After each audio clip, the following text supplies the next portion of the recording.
semuanya, welcome back to Popcat, seri spesial dari POV BK, karena semua cerita punya sudut pandang. Oke teman-teman, di sini kita bakal nemenin kamu ngobrol santai tapi penuh makna tentang kehidupan mahasiswa, kesehatan mental, sampai isu-isu yang lagi hangat. Semuanya dari perspektif yang dekat sama kamu. Bareng aku, Nurmana Nur Aida, yang bakal nemenin kamu melihat berbagai hal dari sudut pandang berbeda. Jadi, pasang earphone, cari posisi ternyaman kamu, dan mari kita mulai ngobrol bareng bintang tamu keren kita hari ini. Oke, hari ini saya sudah bersama Kak Nahdiah nih. Halo Kak Nahdiah. Halo Kak. Oke, selamat datang di podcast POV BK. Terima kasih sudah hadir di podcast kali ini. Gimana kabarnya nih Kak hari ini? Alhamdulillah kabar pada hari ini sehat ya Kak ya? Sehat, alhamdulillah. Oke teman-teman, jadi Kak Nahdiah ini adalah salah satu aktivis keagamaan dari kalangan mahasiswa Universitas Negeri Malang, khususnya mahasiswa bimbingan dan konseling. Begitu ya Kak ya? Iya Kak. Oke, nah belakangan ini kesibukannya apa saja nih Kak? Oke, kalau berbicara tentang kesibukan ya Kak ya, karena udah semester 6, otomatis di program di BK sendiri tuh ada yang namanya asistensi mengajar. Jadi di semester 6 ini tidak masuk kelas, tapi kita kayak simulasi lah ngajar di sekolah. Kebetulan tempatnya itu di MAN 1 Kota Malang. Terus selain ada AM, saya juga aktif di beberapa kegiatan organisasi, ikut di Badan Eksekutif Mahasiswa BEMFIB, baru daftar juga sih. Gitu. Betul. Oke, jadi karena sekarang jadi mahasiswa semester 6 ya, tentunya akan ada program asistensi mengajar yang harus diikuti. Tadi AM-nya di MAN 1 Kota Malang. Dan juga ternyata Kak Nahdiah ini merupakan juga banyak aktivitas kemahasiswaan lainnya, tentunya organisasi-organisasi yang diikuti. Contohnya tadi BEMFIB gitu ya. Nah, ngomong-ngomong soal kegiatan-kegiatan nih Kak Nahdiah. Kak Nahdiah ini kan juga termasuk mahasiswa yang aktif berkegiatan gitu ya. Tapi kan yang namanya manusia itu nggak luput dari yang namanya capek gitu ya Kak Nahdiah. Kira-kira biasanya Kak Nahdiah ini adakah cara khusus untuk merecharge energi kalau misalkan pas lagi capek gitu? Kalau pas lagi capek, mungkin recharger kalau bagi tubuh itu bisa secara tidur. Nah, tapi di selain tidur, biasanya saya tuh mengikuti kegiatan-kegiatan yang saya sukai. Berawal dari hobi biasanya Kak. Saya kan suka baca, jadi untuk charger energi saya tuh baca. Selain itu, saya mengikuti komunitas-komunitas yang berbau tentang agamis. Nah, contohnya di bulan Ramadan ini kan banyak banget kegiatan. Saya salah satu relawan yang ada di UPZ Al-Hikmah seperti itu. Kemudian di UPZ lumayan banyak kegiatan, ada bagi takjil, ada juga biasanya ada mengajar di TPQ. Mungkin di hari-hari ini saya akan melakukan hal itu seperti itu. Oke, cukup banyak sekali ya kegiatan dan juga aktivitas ya yang dilakukan oleh Kak Nahdiah tentunya di bulan Ramadan ini gitu ya Kak ya. Ngomong-ngomong soal bulan Ramadan nih Kak, biasanya kan Ramadan ini sering jadi momen semangat ibadah dan juga perubahan diri kayak gitu ya. Tentunya bagi kita sebagai mahasiswa dan juga masyarakat secara umum gitu ya. Tapi kenapa sih biasanya itu kebiasaan baik itu sering hilang saat Idul Fitri nih teman-teman. Nah, nantinya saya bersama Kak Nahdiah ini akan membahas bagaimana sih menjadikan Ramadan sebagai titik awal hijrah yang konsisten gitu, agar kebiasaan baik tidak berhenti di hari ke-30 saja, tetapi di hari-hari berikutnya, entah itu masuk di bulan Ramadan atau bahkan di luar bulan Ramadan kayak gitu. Oke, nah ngomong-ngomong soal hijrah nih Kak Nahdiah, menurut Kak Nahdiah nih apa sih makna hijrah yang sebenarnya di bulan Ramadan itu Kak Nahdiah? Secara kita ketahui bersama, kalau kita maknai sendiri tentang hijrah itu artinya berpindah gitu Kak. Nah, jadi menurut saya hijrah di bulan Ramadan itu apa sih? Yang namanya hijrah itu berpindah. Menurut saya itu berpindah dari kebiasaan buruk menjadi baik. Maksudnya bagaimana? Kan kebanyakan nih orang kalau misalnya di lain bulan Ramadan itu ibadahnya standar-standar aja nih Kak. Ya udah, sholat 5 waktu, mungkin baca Al-Quran, kurang istiqomah. Nah, kenapa orang kadang di bulan Ramadan itu lebih naik level ibadahnya? Karena menurut saya di bulan Ramadan ini selain bulan yang penuh berkah, dan orang-orang itu pada mencari berlomba-lomba untuk mendapatkan pahala, apalagi kan pahala di bulan Ramadan itu ganda. Jadi menurut saya hijrah itu tidak hanya merubah dari baik ke buruk, tapi juga ada yang namanya hijrah hati. Nah, hijrah hati itu apa? Menurut saya hijrah hati itu kan ketika kita di bulan Ramadan itu puasa itu menahan dari, nggak cuma dari lapar, minum, tapi di sana kita juga menahan hawa nafsu kita, ego kita. Nah, kenapa saya bilang hijrah hati? Karena hati ini kan tempatnya semua sifat kita. Nah, jadi dengan adanya hijrah hati itu bisa dinamakan dengan juga hijrah definisi dari yang kakak tadi minta. Kemudian juga ada hijrah mendekatkan diri kepada Tuhan kita. Nah, sebagaimana yang telah kita ketahui bersama, kalau misalnya di bulan Ramadan kan orang-orang nih kayak ibadah ini dinomorsatukan seperti itu. Ya, saya sendiri juga merasakan seperti itu ya sebagai mahasiswa, karena nggak tahu kenapa merasa perbedaan kalau nggak di bulan Ramadan ini kayaknya males, nesu, dan ibadah ya ada ala kadarnya dan ya salat wajib. Tapi kalau misalnya udah masuk di bulan Ramadan, siapa sih yang nggak mau berlomba-lomba untuk menjadi lebih baik, sholat, bahkan ibadah-ibadah sunnah pun dilakukan dengan secara berlomba-lomba, entah itu sholat duha, sholat malam, ataupun zikir-zikir lainnya. Seperti itu sih Kak, hijrah jadi nggak hanya berpindah, tapi hijrah mendekatkan diri kepada Allah, hijrah hati, dan hijrah yang awalnya buruk bisa menjadi lebih baik, seperti itu. Oke, jadi hijrah yang sebenarnya di bulan Ramadan itu ketika perpindahan dari kebiasaan yang kurang baik ke kebiasaan yang baik gitu ya. Dan juga tadi tidak hanya ada hijrah apa saja tadi Kak? Ada hijrah hati, terus hijrah lebih dekat kita kepada Allah gitu. Oke, seperti itu. Nah, kemudian kenapa sih Kak kalau Ramadan itu, tentunya bulan Ramadan itu sering jadi momen yang tepat untuk memulai kebiasaan baru nih. Tadi kan perpindahan dari kebiasaan yang kurang baik ke kebiasaan yang baik itu. Nah, biasanya kebanyakan orang itu memulainya itu di momen Ramadan itu. Oke. Kenapa sih ya kebanyakan orang memulai kebiasaan baik ini ketika bulan Ramadan? Pertama, karena memang di dalam bulan Ramadan ini bulan yang penuh berkah, kemudian pahala dilipat gandakan. Katanya sih setan-setan tuh dikurung, katanya betul. gitu.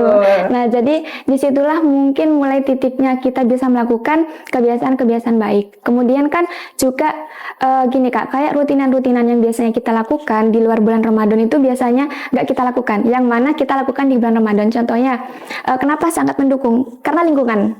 Nah, coba kita lihat aktivitas dari pagi ke malam atau pagi ke pagi lagi antara kita di bulan Ramadan dengan tidak. Otomatis berbeda. Kalau kita berbicara tentang di dalam bulan Ramadan, itu kan kayak jam 3 harus bangun, sahur, salat malam, dan lain-lain, sampai subuhan, baca Quran, terus melanjutkan aktivitas yang lain-lainnya. Nah, jadi itulah keberkahan yang ada tersendiri di bulan Ramadan, makanya lingkungan yang mempengaruhi. Karena kan kebetulan kan saya sendiri tuh tinggal di asrama nih Kak ya.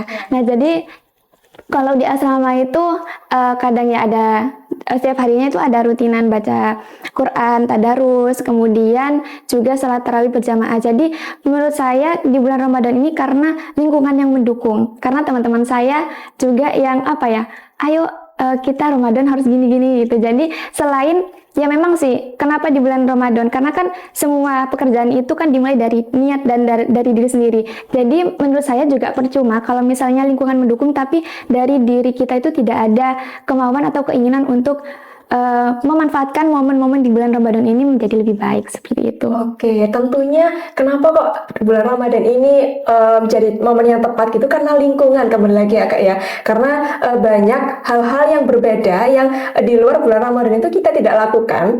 Nah, itu ketika bulan Ramadan kita tiba-tiba lakukan kayak gitu. Otomatis dari lingkungan yang mempengaruhi juga tidak lain adalah dari diri kita yang mau kayak gitu, mau untuk melakukannya. Oke. Nah, kalau tetap di kebiasaan baik dan kebiasaan baru di bulan Ramadan ini Kak, biasanya kalau menurut Kak Nadia nih, kebiasaan baik apa sih yang paling realistis gitu dilakukan atau mungkin untuk mulai dibangun selama Ramadan ini bagi mahasiswa nih? Oke, jadi menurut saya ini kebiasaan yang cocok dimulai bagi mahasiswa, lebih tepatnya ya kakak juga saya sendiri sebagai mahasiswa sendiri ya. Bagi saya rutinan atau kegiatan selama bulan Ramadan yang bisa dimulai dengan di bulan ini, yaitu yang pertama menurut saya bangun lebih pagi itu. Karena ya mungkin kakak sendiri juga bisa merasakan perbedaan. Kita kan di bulan Ramadan dituntut untuk bangun pagi nih. Nah, jadi kebiasaan itu harapannya sih saya sendiri itu bisa berkelanjutan, gak hanya di bulan Ramadan, apalagi kan mahasiswa, misalnya nih kelas pagi. Nah, jadi biar kita nggak moro-moro hanya bangun setengah jam sebelum jam masuk gitu lah, bisa. Nah, jadi kan dalam jangka waktu jam 3, misal kita bangun itu, kita jangan mengisi hal-hal itu dengan hal-hal yang kosong. Mungkin bisa diisi dengan seperti kayak misalnya kita bangun tuh sahur.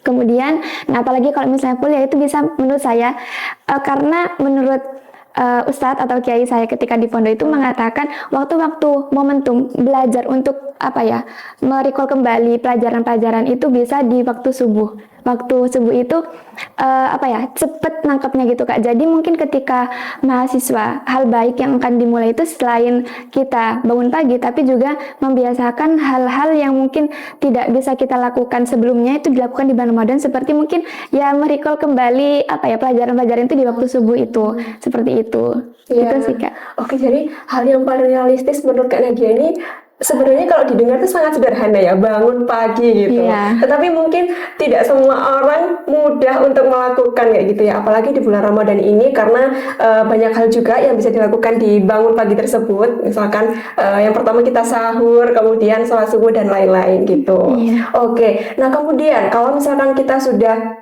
berniat melakukan dan juga sekiranya sudah mampu untuk melakukan, gimana sih caranya menjaga konsistensi ibadah tersebut agar tidak hanya semangat di awal-awal saja, seperti ini kan masih di awal ya Kak ya, Iya.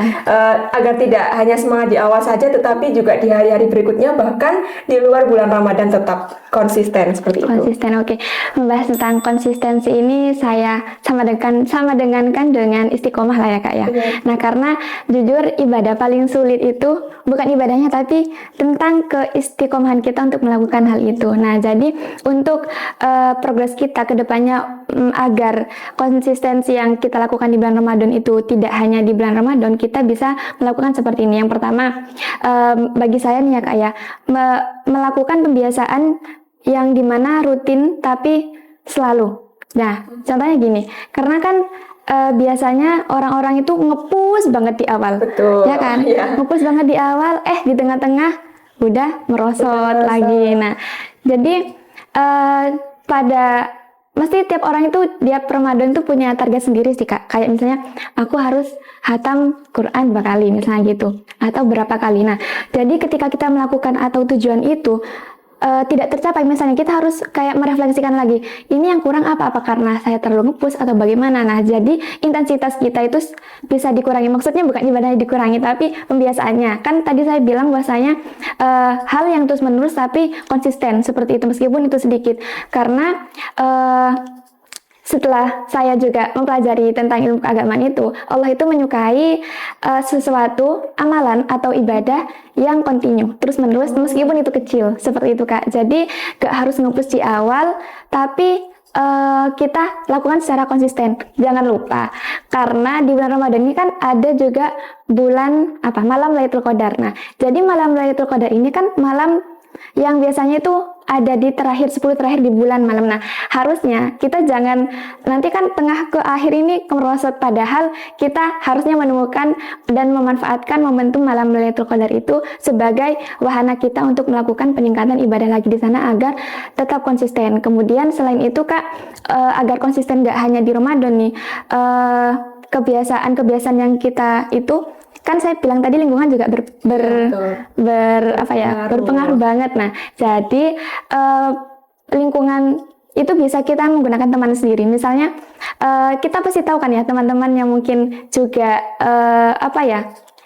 selalu istiqomah dalam melakukan itu, bisa lah kita mengingatkan, ayo Rek nanti ingatkan aku nih ketika aku misalnya sudah down. Nah, kebetulan juga harus ada refleksi lagi, kenapa kok nggak konsisten kayak ketika bulan Ramadan. Nah itu jadi harus diperbaiki lagi, seperti itu sih Kak. Oke, jadi poin yang saya dapat tadi tidak perlu di-push di awal gitu ya. Yang Betul. penting dilakukan secara rutin dan juga melatih kekonsistenan tersebut. Dan tentunya kembali lagi lingkungan itu juga sangat mempengaruhi teman-teman. Jadi pilihlah lingkungan yang baik, kayak Baik dan gitu. sehat. Yang sehat. Iya. Oke, yang tentunya lingkungan tersebut itu juga membantu seseorang itu bisa istiqomah dalam beribadah gitu. Menurut Kak Nadia nih, lingkungan seperti apa saja sih yang berpengaruh terhadap ibadah seseorang itu? Oke, lingkungan apa saja tuh yang bagaimana yang bisa mempengaruhi ibadah orang? Ya, seperti yang Mbaknya tadi bilang juga, ya lingkungan yang baik dan sehat ya. Karena mungkin kita tidak boleh memilih-milih. Kan kita tidak bisa memilih tinggal di lingkungan yang seperti apa ya, tapi kita harus survive juga dengan lingkungan itu sendiri. Karena kebetulan teman-teman saya, kan saya kembali lagi di asrama yang saya alami diri sendiri, mereka itu juga apa ya, kita tuh kesepakatan gitu, ayo Rek, kita saling mengingatkan satu sama lain. Jadi menurut saya apa ya, posisi teman sebagai pengingat ataupun pendengar kita bahkan, dan itu kan teman juga bisa mengoreksi apapun dari diri kita. Kok misalnya nih Kak, kamu kok sekarang kayaknya nggak kayak gini lagi deh. Nah itu mungkin dari teman kita juga bisa mendapatkan insight baru. Misalnya apa yang kita nggak tahu dari teman, kita bisa dapatkan itu. Seperti itu sih Kak. Oke, lingkungan itu juga sangat berpengaruh tentunya. Kalau yang hal terdekat dengan kita, kalau misalkan Mbak Nadia tinggal di asrama, itu tentunya teman ya. Betul. Kalau temannya baik juga kita bisa akan terpengaruh menjadi baik pula gitu. Oke, nah kalau kebiasaan kecil yang biasanya kita lakukan di bulan Ramadan ini, bagaimana sih cara mengubah kebiasaan kecil selama Ramadan ini supaya bisa bertahan selama setelah Ramadan berakhir, bahkan sampai di bulan-bulan selanjutnya gitu, mengubah kebiasaan kecil. Oke, untuk mengubah kebiasaan kecil agar tadinya itu bisa berkelanjutan atau continue tadi itu lah Kak ya. Sebenarnya dalam masalah tentang yang tadi itu, untuk kita melakukan agar continue, kembali lagi Kak, pertama kita tata niat dulu. Kita tata niat bagaimana caranya kita tetap konsisten untuk melakukan itu. Mungkin benar karena yang saya tadi bilang, istiqomah itu sangat susah. Kadang meskipun sudah semangat, sudah pengen menggebu-gebu dalam melakukan hal baik itu, tapi kan kadang iman orang pun ada naik turunnya. Nah, jadi di situ menurut saya bisa merefleksikan atau koreksi diri sih Kak. Kayak misalnya di bulan Ramadan saya kok sangat rajin nih. Kenapa saya setelah Ramadan itu gak bisa bangun pagi, gak bisa berkegiatan misalnya rutin baca Quran seperti biasanya. Itu menurut saya agar continue ya, butuh kekonsistenan antara diri kita dengan gini Kak, diri kita dengan Allah, diri kita dengan lingkungan sekitar, seperti itu. Oke, jadi hal pertama yang harus kita lakukan adalah niat gitu ya. Betul. Niat, karena kalau kita sudah niat dari hati yang terdalam, maka kita akan melakukannya tersebut dengan ikhlas, dengan senang hati, dan juga dengan nyaman kayak gitu, nggak terbebani dengan apapun gitu. Tentunya kebiasaan-kebiasaan kecil yang terpupuk di bulan Ramadan ini tentunya bisa secara kontinu tetap terlaksana bahkan di luar bulan Ramadan sampai ke Ramadan berikutnya kayak gitu. Nah, kalau misalkan orang pernah gagal dalam menjaga kebiasaan baiknya, sudah pernah mencoba tetapi gagal gitu, apa yang sebaiknya dilakukan oleh orang tersebut nih Kak? Sebenarnya kurang lebih, cuma ini kan ketika seseorang itu udah mengalami kegagalan, menurut saya mau bertanya di kakaknya, dia kalau kakak sendiri itu pernah nggak sih mengalami mengalami kegagalan ketika ingin melakukan perubahan? Pernah sih, kayak misalkan niat untuk melakukan hal baik tertentu gitu, tetapi tergoda oleh apa gitu, akhirnya tidak jadi dilakukan gitu, atau mungkin sudah dilakukan tetapi nggak konsisten gitu. Artinya yang menurut saya itu adalah gagal kayak gitu. Oke, jadi benar ya, sebenarnya yang kakak alami itu juga pernah saya alami juga. Bagaimana tadi tentang apa Kak? Tentang seseorang yang pernah gagal. Seseorang yang pernah gagal. Oke, seorang yang pernah gagal karena gini, dalam kehidupan itu gak ada lurus-lurusnya, pasti Oke, ada betul saja sekali. belok kanan, belok kiri, dan lain-lain. Nah, itu juga termasuk kegagalan yang mungkin akan kita hadapi ya. Jangankan kita keluar konteks dari bulan Ramadan, di bulan Ramadan aja, mungkin yang saya alami sendiri ya Kak ya, berkaca dengan diri saya sendiri. Kalau misalnya di bulan Ramadan itu saya pernah gagal ketika orang sudah istiqomah Kak. Jika hal itu tidak dilakukan, pasti merasa kayak ada yang kurang. Nah, jadi menurut saya ketika kita mengalami kegagalan dalam untuk melakukan proses tadi yang kontinu itu tidak apa-apa, karena setiap orang pasti punya prosesnya sendiri. Nah, sebenarnya yang lebih mengetahui kenapa saya gagal, kenapa kamu gagal, itu pasti diri kita sendiri. Nah, bagaimana cara kita melakukan itu agar lebih baik, itu kita lagi-lagi ya refleksikan diri. Nah, atau tidak, kita bisa minta nih ke orang atau yang kita percayai, kamu pernah nggak mengalami hal seperti ini? Jadi kayak kita dengan berbicara seperti itu, kita mendapat insight baru. Kayak open-minded gitu loh Kak, dengan orang lain. Mungkin ketika kita melakukan hal cara ini kita tidak berhasil, tapi orang lain pernah melakukan hal ini, berhasil, cobalah kita gitu. Kan kita tidak ada salahnya nih untuk mencoba hal-hal yang orang lain lakukan gitu. Itu sih Kak. Oke, jadi gagal itu tidak apa-apa ya teman-teman. Yang terpenting adalah bagaimana cara kita untuk memperbaiki setelahnya kayak gitu. Oke, terakhir nih Kak. Apa sih satu pesan penting untuk teman-teman yang menonton ini, untuk teman-teman yang ingin benar-benar hijrah tahun ini? Oke, untuk pesan ya yang saya mau sampaikan nih ke teman-teman, jika kalian ingin berhijrah tidak harus nge-push ataupun terlalu bergejolak di awal, akan tetapi lakukanlah dengan sedikit-sedikit tapi itu continue. Itu sih Kak. Oke, lakukan sedikit-sedikit tetapi continue. Oke, kalau untuk harapannya nih Kak, harapan untuk Ramadan tahun ini khususnya bagi mahasiswa UM. Harapan Ramadan tentunya saya sendiri dan mungkin mahasiswa UM di sini ingin menjadikan pribadi yang lebih baik. Seperti tadi hijrah ya, hijrah hati, hijrah mendekatkan diri kepada Allah, hijrah dari perbuatan yang kurang baik menjadi lebih baik. Seperti itu sih Kak. Oke, luar biasa sekali Kak Nadia. Terima kasih banyak Kak Nadia sudah bersedia untuk berbincang-bincang bersama saya di podcast hari ini. Oke teman-teman, gak kerasa obrolan kita sudah sampai di penghujung episode. Semoga yang kita bahas bisa membuka sudut pandang baru buat kamu, sekaligus jadi pengingat bahwa perjalanan mahasiswa akan selalu ringan kalau dijalani bersama. Jangan lupa follow dan share POV BK. Sampai ketemu di episode berikutnya. Tetap jaga diri, tetap semangat, dan ingat, setiap cerita selalu punya sudut pandang.